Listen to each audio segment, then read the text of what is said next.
মাত্র 500 টাকার ভিতরে কিভাবে আপনারা নৌকা ভ্রমণ করবেন, এমনকি শুধু নিজেরা নয় পরিবারকে নিয়েই কিন্তু আপনারা এই নৌকা ভ্রমণ করতে পারবেন। আর সব থেকে বেস্ট পার্ট হলো নৌকাতে যখন ভ্রমণ করবেন চারিপাশে কিন্তু পুরো প্রাকৃতিক বাতাস এবং সুন্দর ওয়েদার উপভোগ করতে পারবেন।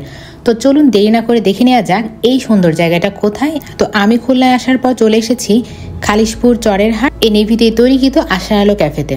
এটা কিন্তু খুবই একটা সুন্দর জায়গা ছিল, আমি কিন্তু আগের ভিডিওতে জানিয়ে দিয়েছি। এরপরে মাত্র 300 টাকা দিয়ে পুরো একটা বড় নৌকা ভাড়া করে পরিবারের সকলে মিলে কিন্তু নৌকায় চড়ে বসি। যখন মাঝি নৌকা নিয়ে নদীর মাঝ বরাবর যায় তখন কিন্তু আরো বেশি ঝড়ো ঠান্ডা বাতাস ছিল। আপনারা এই ক্যাফেতে আসলে অবশ্যই এভাবে নৌকা ভ্রমণ করে কিন্তু 7 নম্বর ঘাটে চলে যেতে পারেন। আর এখানে নামার পর দেখতে পাবেন অনেক সুন্দর সুন্দর ফুচকার দোকান। ফুচকার দোকান দেখলে তো লোভ সামলানোটা একদমই যায় না। তো আজকের এই ভিডিওটা কিন্তু এই পর্যন্তই। আমার নৌকা ভ্রমণ তো অনেক বেশি ভালো লেগেছে। আপনাদের যদি আমার নৌকা ভ্রমণটা ভালো লেগে থাকে তাহলে অবশ্যই আমার পেজটাকে ফলো